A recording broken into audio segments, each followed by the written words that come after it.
क्या आपने कभी ऐसे स्थान पर कदम रखा है जहां विचार तो बहुत हों पर सत्य कहीं न मिले? यही था एथेंस, दार्शनिकों का शहर, बहसों का शहर, मूर्तियों का शहर। और यहीं पर पौलुस ने उस परमेश्वर को सुनाया जो न किसी मंदिर में कैद है और न किसी सिद्धांत तक सीमित। और उसी क्षण कुछ दिल जल उठे।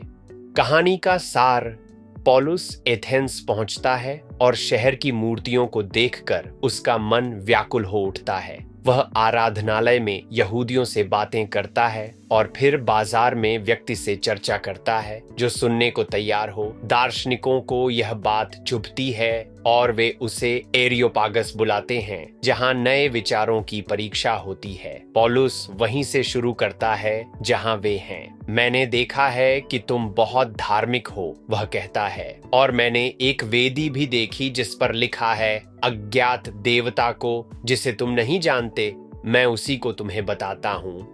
फिर वह उस सृष्टिकर्ता का परिचय देता है जो सबका रचयिता है, जो किसी हाथ की सेवा का मोहताज नहीं, जो चाहता है कि सब मनुष्य उसे खोजें। और अंत में वह घोषणा करता है, परमेश्वर ने एक दिन ठहराया है जब वह न्याय करेगा उस मनुष्य के द्वारा जिसे उसने मृतकों में से जिलाया है। यह सुनकर कुछ हंसने लगे, कुछ ने कहा हम फिर सुनेंगे, पर कुछ जैसे डियोनिसियस और दमरीस उस दिन विश्वास कर गए।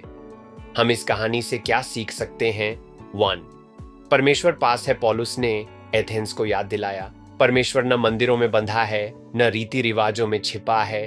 वह पास है, आपके हर श्वास जितना पास। जब जीवन कठिन होता है, आप परमेश्वर को दूर मानते हैं या पास अनुभव करते हैं? कि 2.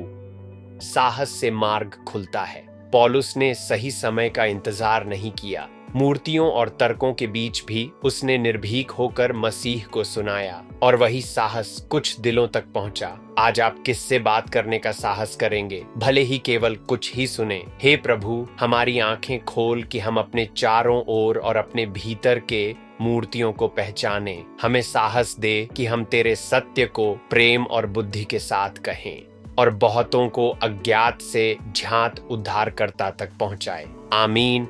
मूर्ति पूजक शहर में पौलुस ने जीवित परमेश्वर की गवाही दी। आपको सब कुछ जानने की जरूरत नहीं, बस उसे जानिए जो सब कुछ है। कल साहस के साथ आगे बढ़िए, क्योंकि एक बातचीत एक जीवन बदल सकती है। ईश्वर आपको आशीष दे।